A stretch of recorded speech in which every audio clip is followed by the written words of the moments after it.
Introduction. Quote, "How many millennia has humanity been studying the facts of psychology, the facts of the mental activity of man? Not only the specialists in psychology are engaged in it, but the entire art, the entire literature which depicts the mechanism of human mental life. The soul, psyche, what familiar, well-known expressions, seemingly clear, indisputable, completely accessible to understanding. However, it is quite difficult to give a scientific definition of the psychic. There is probably no more complicated problem than the problem of the psychic, or mental activity. Not in vain is there a proper saying, 'The other soul is a mystery.' The terms mental and psychic are similar expressions. Soul in Greek is psyche.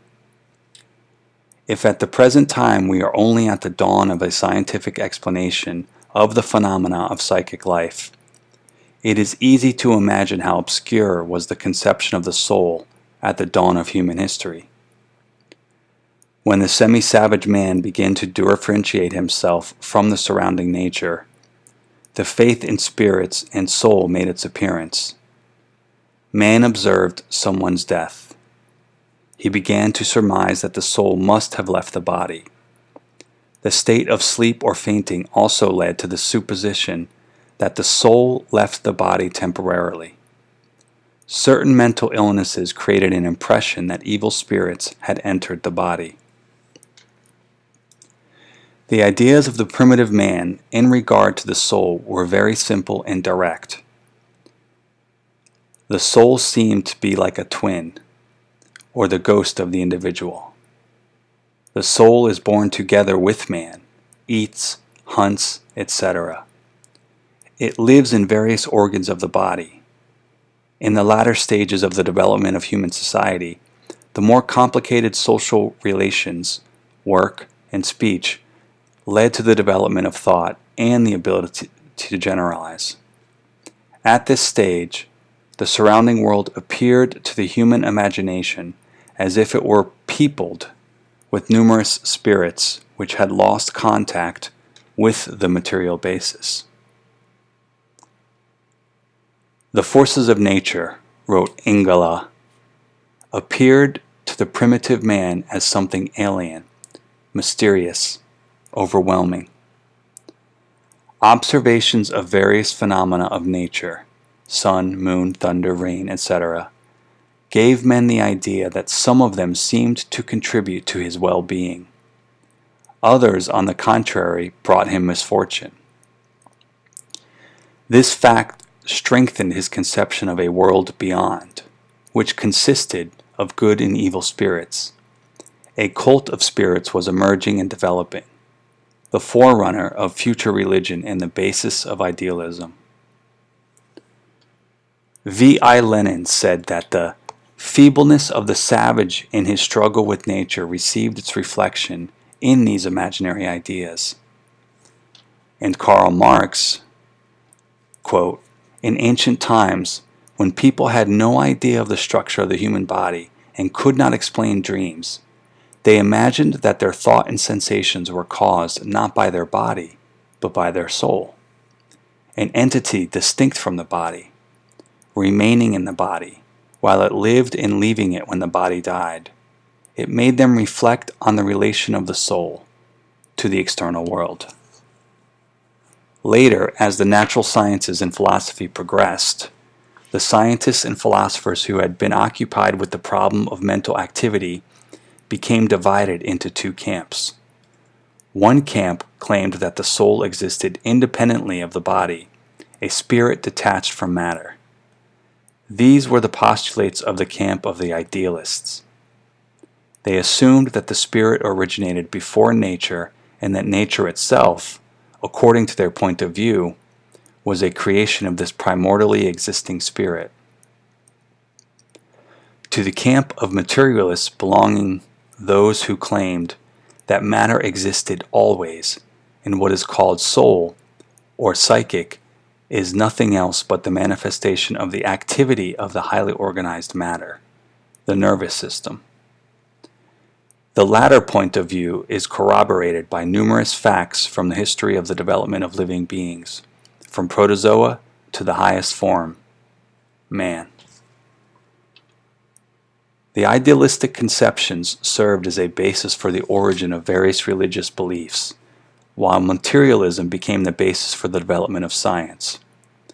It is erroneous to think that the incompetence of idealism is clear in itself and that there is no need, therefore, to occupy oneself with its scientific refutation.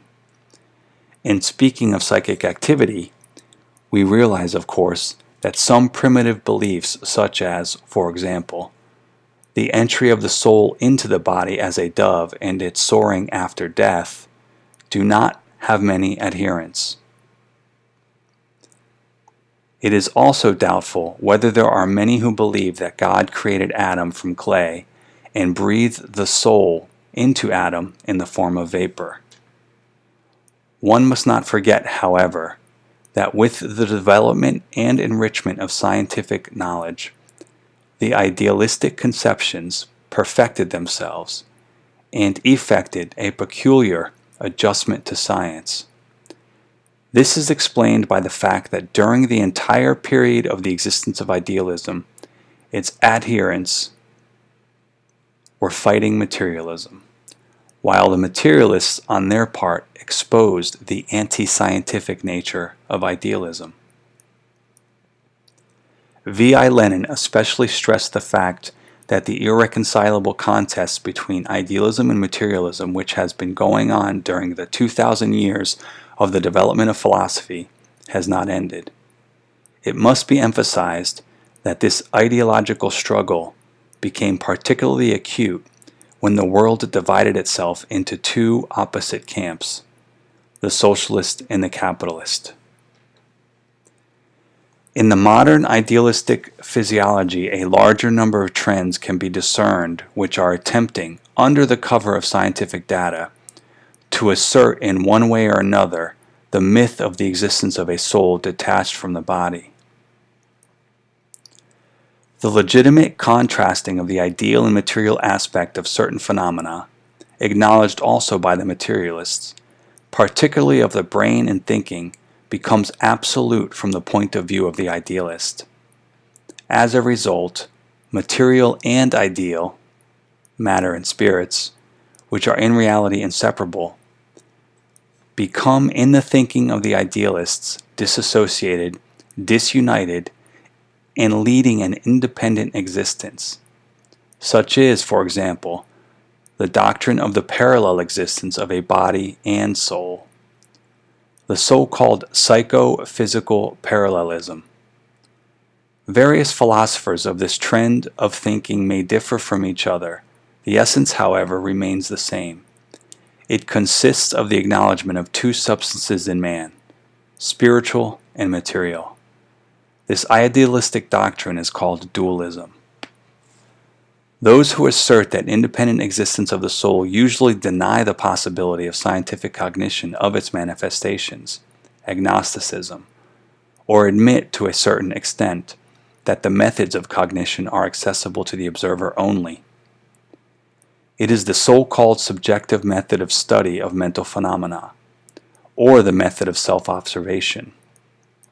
Its adherents accept only the certainty of their own feelings and sensations.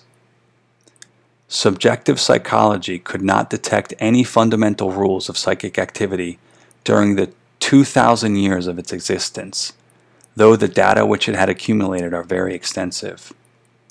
Similarly, fruitless proved to be the content of the so-called zoopsychology and its attempts to understand the manifestations of the psychic activity of animals, when it applied them to the results and observations which it had conducted on itself.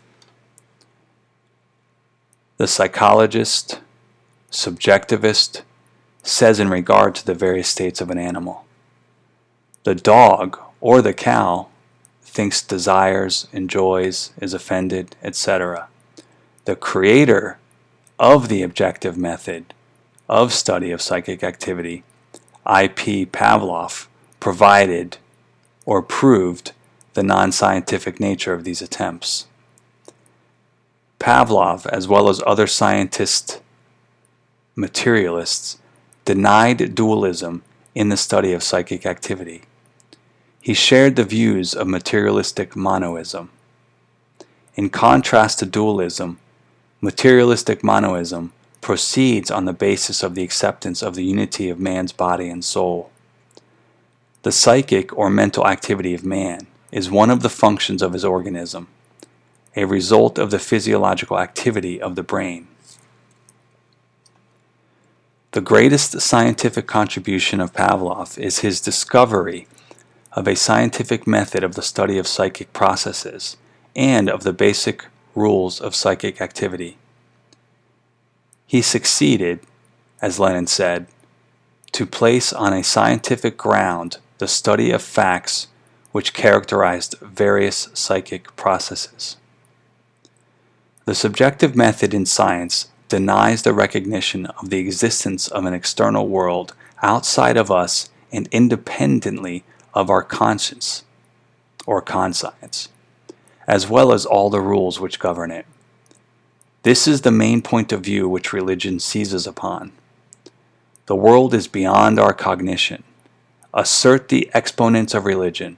Therefore, we must not occupy ourselves with hopeless attempts to fathom it. We must not search for laws of nature which exist objectively, but only offer prayers and ask for divine mercy, for a miracle and for mystery. It is obvious that the sphere of psychic phenomena possesses great importance to religion, for it is an abundant ground on which to suggest to religious people the mystery and the inability to apprehend the will and the commands of God. In describing below the basis of the teaching of Pavlov on psychic activity, we hope to expose this main legend of religion. We must emphasize that the aesthetic propaganda to which this book is dedicated is combating religious beliefs and not individual believers. We must explain to the believers that religion chains a human being. The words of Karks, the words of Karks, that religion is opium to the people. That's completely messed up there. The words of Marx that religion is opium to the people truly reflect the gist of the matter. Science, on the other hand, opens more humanity, truly limitless possibilities of influencing the external world, of conquering the forces of nature and making them serve man, and bringing relief and beauty into this existence.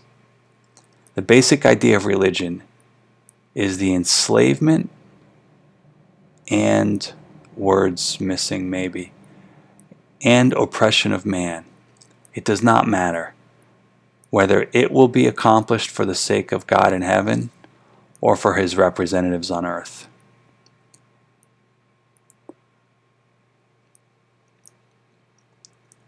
Idealistic views are quite widely spread in the capitalistic countries of the world.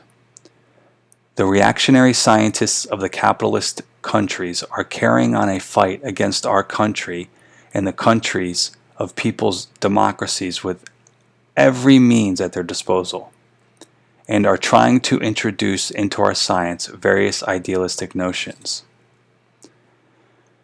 The presence of complex and still unsolved problems of psychic activity creates a fertile field for the spread of superstitions. These superstitions appear in connection with the phenomena which have not as yet been sufficiently clarified by science. Let us mention some of these superstitions, such as so-called premonitions, fate, fateful dreams, mental telepathy, etc. In attempting to explain these phenomena, one often resorts to examples and comparisons obtained from religious legends. Idealistic notions of the soul and psychic activity are the foundation of all religious creeds. Therefore, the task of a correct interpretation of the phenomena of psychic activity is of the utmost importance to materialistic science, which is the main antagonist of religion. In spite of the destruction of the basic roots of religion in our country, namely the class division into the oppressors and the oppressed, the religious survival in the consciousness of certain strata of our population is still taking place. The socialist ideology prevalent in the Soviet society is based on the Marxist-Leninist philosophy. The possibility of domination of the bourgeois ideology in our country is excluded, for the class basis for this ideology has been destroyed.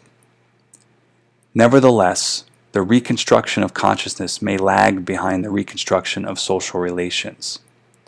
This explains the presence of some survival of bourgeois ideology in the form of religious learnings in some Soviet citizens. The enemies of the Soviet regime, acting from without, from the camp of the capitalist world, are clutching at these survivals in the consciousness and, finding a favorable ground in morally unstable or ignorant people, are attempting to take advantage of these moods. Therefore, one of the immediate tasks of the Communist Party is the unremitting fight for the socialist consciousness and for the eradication of the dying but still clinging to life bourgeois outlived notions. The purpose of this fight is that the members of the socialist society develop within themselves a strict, scientific, conscious attitude toward all complex phenomena of nature in the external world, as well as in their personal activity.